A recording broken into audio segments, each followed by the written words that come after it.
რამდენიმე წლიანი დავა დასრულებულია. ადამიანის უფლებათა ევროპული სასამართლოს დიდმა პალატამ 20 ივნისის საქმეს წერტილი დაუსვა. გადაწყვეტილება 17 მოსამართლისგან დაკომპლექტებული პალატის თავმჯდომარემ გამოაცხადა, რაც იმას ნიშნავს, რომ 17-მა ევროპელმა მოსამართლემ თქვა, რომ 2019 წლის 20-21 ივნისს სახელმწიფოს მხრიდან დანაშაული არ ჩადენილა, თუმცა შინაგან საქმეთა სამინისტრომ აქციის დასაშლელად პროპორციული ძალის გამოყენება ვერ უზრუნველყო. შესაბამისად პასუხისმგებლობა ეკისრება მას, ვინც საპოლიციო ღონისძიების დროს არასწორი ბრძანება გასცა.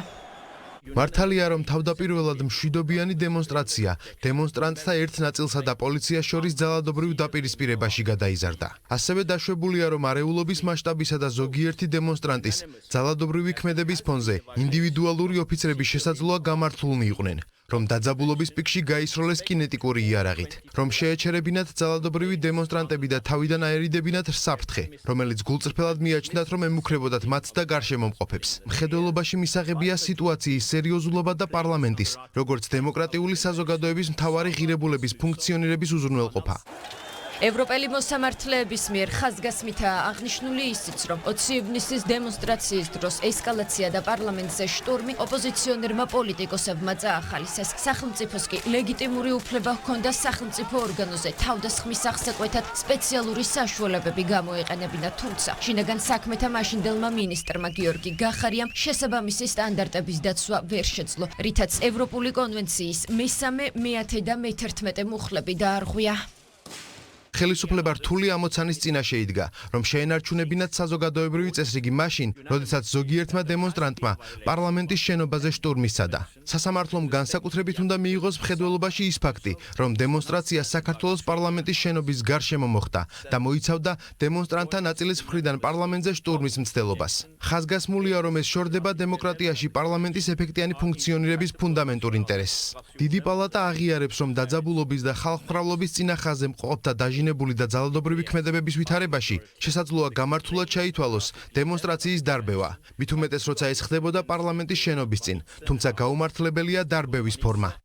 დავა სახელწოდებით ცავა და სხვები საქართველოს წინააღმდეგ ადამიანის უფლებათა ევროპულ სასამართლოში საიამ წარადგინა და საქმეც მოიგო. სახელმწიფომ ახლა 26 მომჩივანს ფულადი კომპენსაცია უნდა გადაუხადოს. იუსტიციის სამინისტრო სტრასბურგის სასამართლოს გადაწყვეტილებისა და საქართველოს პროკურატურის გამოძიების შედეგების სრულ თანხმედრაზე საუბრობს და განმარტავს, რომ გიორგი გახარიას დევნასთან დაკავშირებით ყველა სახის პოლიტიკურ სპეკულაციას სამართლებრივი წერტილი ევროპულმა სასამართლომ დაუსვა. სტრასბურგის სასამართლოს დიდმა პალატამ მიიჩნია, რომ გარკვეულ შემთხვევებში აქციის დაშლისას ადგილი ჰქონდა არაპროპორციული ძალის გამოყენებას, თუმცა ხაზი გაესვა იმასაც, რომ საქართველოს ხელისუფლება, საქართველოს მთავრობა აქტიურად თანამშრომლობდა სასამართლოსთან ამ გარემოებების დადგენის თვალსაზრისით. სტრასბურგის სასამართლოს დიდმა პალატამ სწორედ დაადგინა ის გარემოებები, რასაც უკვე ჩვენმა პროკურატურამ იმუშავა. დიდმა პალატამ დაადგინა, რომ როდესაც სახელმწიფო ინსტიტუტებზე, ამ შემთხვევაში პარლამენტზე ხდება თავდასხმა, ასევე სამართალდამცავებზე ხდება თავდასხმა და უფრო მეტიც შტურმის მცდელობა არის, სახელმწიფოს აქვს უფლება, ლეგიტიმური უფლება გამოიყენოს ძალა. ეს არის ძალიან მნიშვნელოვანი გადაწყვეტილება, რომელიც გამოსაყენებელი იქნება ყველა სხვა შემთხვევაზეც. 2019 წლის 20 ივნისის საქმეზე ხელახალი გამოძიება პროკურატურამ სწორედ სტრასბურგის სასამართლოს რეკომენდაციების საფუძველზე დაიწყო და ათეულობით საგამოძიებო მოქმედება, ექსპერიმენტი და გამოკითხვა ჩაატარა, რის საფუძველზეც ქვეყნიდან გაქცეულ შინაგან საქმეთა ყოფილ მინისტრს ბრალიც წარუდგინა და დაუსწრებლად პატიმრობაც შეეფარდა. თუმცა გიორგი გახარიას პარტიაში სტრასბურგის სასამართლოს გადაწყვეტილებაც სათავისოდ წაიკითხეს და ისევ ამტკიცებენ, რომ მათი ლიდერის მიმართ წარდგენილი ბრალდებები უსაფუძვლოა. აღნიშნულ სისხლის სამართლის საქმეზე თქვენ იცით, რომ გიორგი გახარიას ბრალდება ედავება ჯანმრთელობის განზრახ-მძიმე დაზიანების ორგანიზებას, თუმცა ბრალდების შესახებ დადგენილებაში ასევე მითითებულია, რომ გიორგი გახარიას რეზინის ტყვიების გამოყენების შესახებ ბრძანება არ გაუწია. აღნიშნული გადაწყვეტილება პირდაპირ ადასტურებს, როგორი შეთითქმული ბრალდებით მიმდინარეობს დევნა სამართლებრივი გიორგი გახარიას მიმართ. ადამიანის უფლებათა ევროპული სასამართლოს გადაწყვეტილება მმართველი პოლიტიკური გუნდის წევრები გიორგი გახარიას სამართლებრივი პასუხისმგებლობის აუცილებლობაზე კიდევ ერთხელ აალაპარაკა. ამბობენ, რომ ის რაც საქართველოს პროკურატურამ ნოემბერში თქვა, დღეს სტრასბურგის სასამართლომ დაადასტურა.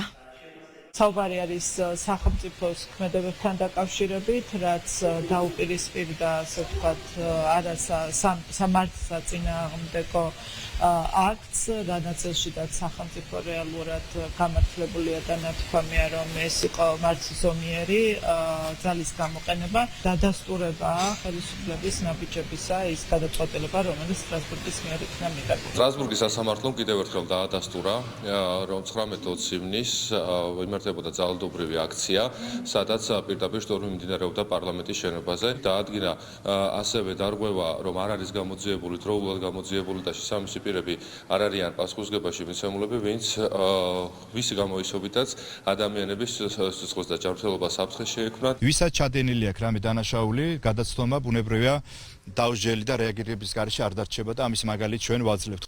17 მსაჯულის მიერ გამოტანილი ვერდიქტი საბოლოოა და ის გასაჩივრებას არ ექვემდებარება. სახელმწიფომ ახლა 26 ადამიანს ფულადი კომპენსაცია 3 თვის ვადაში უნდა გადაუხადოს.